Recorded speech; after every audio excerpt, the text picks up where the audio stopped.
Hello सर्वांना जय भीम. आवाज येत आहे का? Hello check. Hello hello check. थोडा sound. Hello check. Hello hello check. Hello hello check. इथं बसलो होतो मी, तर काही पोरं म्हणे भावा तुला ऐकायला आलो म्हणे फक्त ते याच्यासाठी जोरदार टाळ्या उचलतात. माय जय भीम कडक तुम्ही या गाण्याला लय मोठा चांगला प्रेम दिला.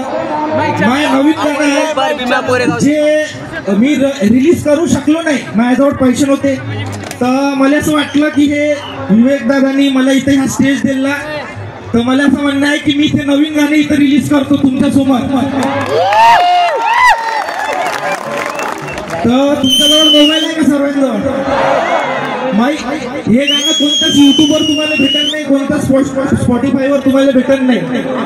तुम्ही इथं साक्षीदार आहे आणि माझं सौभाग्य आहे की आंबेडकर घराणे इथं आहे, हे इथं साक्षीदार आहे ह्या नवीन गाण्यासाठी.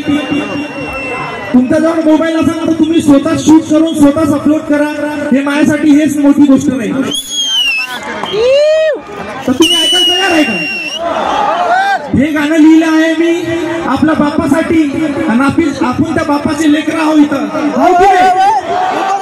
तेच गाण्याचं हे रक्ताचं नातं मी मधून मांडण्याचा प्रयत्न करत आहे. तर तयार आहे का तुम्ही? हा गमच्या आहे का तुमच्याकडे? गमच्या आहे का? हे असं हलवत आहे. आपला निळा रंग या गाण्यावर दिसला पाहिजे, तुमच्या प्रत्येक व्हिडिओ मध्ये दिसला पाहिजे.